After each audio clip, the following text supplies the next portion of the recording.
Welcome to the Explainer. So, today we're tackling a topic that honestly, at first glance, might sound like nothing more than boring red tape and endless bureaucracy. But I promise you, it is so much more than that. We are talking about parliamentary law. This isn't just some dusty, outdated rulebook. It's literally a centuries-old democratic toolkit.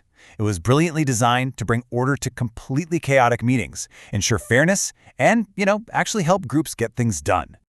To kick things off, there's this fantastic little story from our source material today, a text by Orendain, and it perfectly captures how intimidating these rules can seem at first.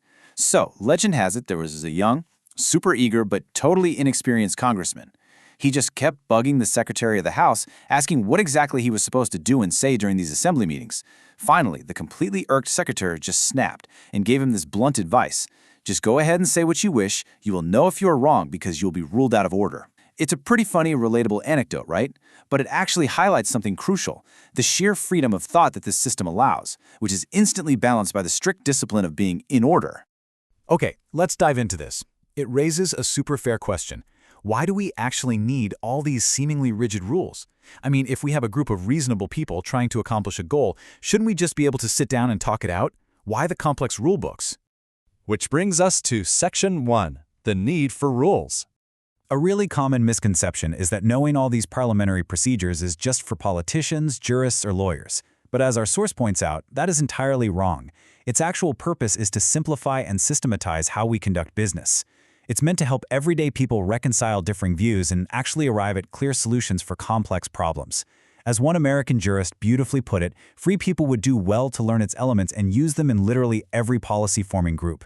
This applies to everything from a local troop of scouts all the way up to the highest parliament. It's really all about making fast, legally valid decisions without the whole thing falling into total chaos. Let's transition into Section 2, Centuries of Parliamentary History. Looking at this timeline, we can actually trace this grand evolutionary tale. This definitely isn't something someone just invented overnight. Parliamentary law is a living, breathing tradition passed down through centuries and across completely different continents. It starts way back in the mid-1500s in England, travels across the Atlantic to the early American colonies in the late 1700s, and then eventually crosses the Pacific to the Philippines in the early 1900s. Let's actually break this history down a little bit further. Now, what's really interesting here is the specific origin point highlighted in Orendain's book. The term parliamentary procedure gets its name because it was first systematized in the early English Parliament. While we don't know the exact day it all began, the journals of the English Parliament show us that the main principles of this procedure have been in continuous use since the reign of King Edward VI, right between 1547 and 53. And what's wild is that these early rules weren't even based on established laws, but rather on the on-the-fly decisions of the chair and judicial precedents. All right, Section 3, the Philippine Adoption. So as the text highlights, when the English colonies in the New World formed the United States, they adopted and improved upon those English parliamentary usages.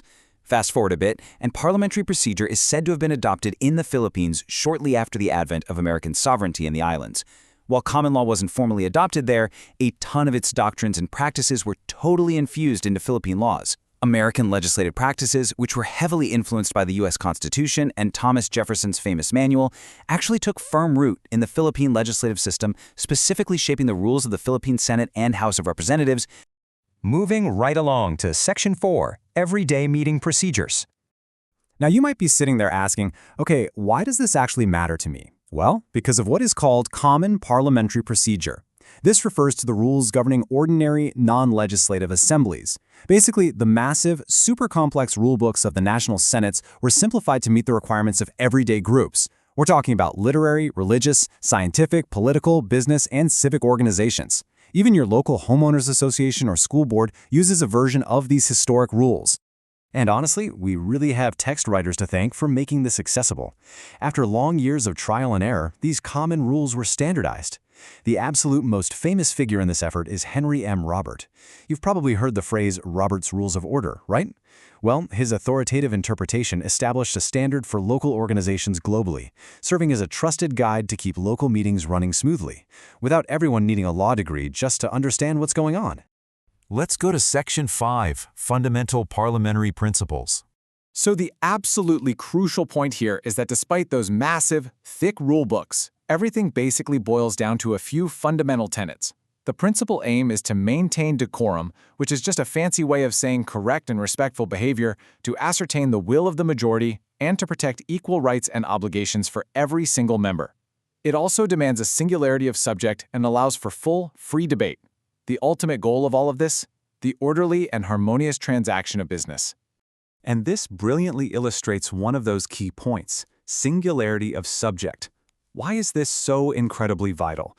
While the source spells it out plainly, human beings just cannot intelligently consider two or more completely unrelated subjects at the exact same time. It's a total recipe for confusion.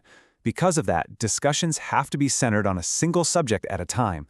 This principle is so deeply foundational that it even finds expression in the Philippine Constitution, which literally mandates that no bill enacted into law shall embrace more than one subject expressed in its title. It forces us to focus. Okay, Section 6, Handling Motions and Debates. All right, take a look at this document from the source, the highly detailed table of rules of motions.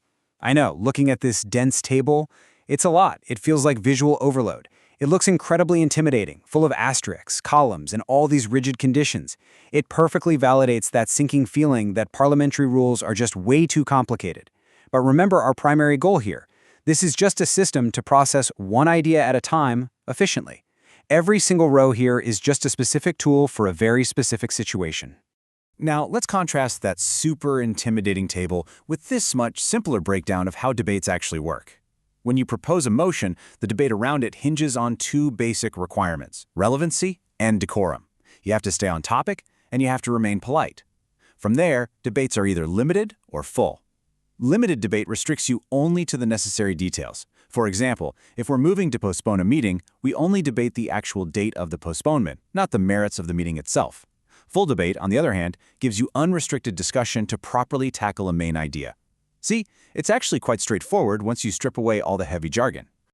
We've definitely covered a lot of ground in this explainer today, tracing these rules all the way back to the English Parliament of the 1500s, across the oceans, and right down to the local meetings in our own neighborhoods. These rules took centuries to refine, but their core purpose remains exactly the same today: to turn chaos into order and allow for fair, democratic decision-making. So I'll leave you with this final thought. How can you apply the fundamental principle of free and full debate to empower voices, maybe even your own, in your very next local organization meeting? Think about how you can use this incredible historical toolkit in your own life. Thanks for joining us on this explainer, and we'll catch you in the next one.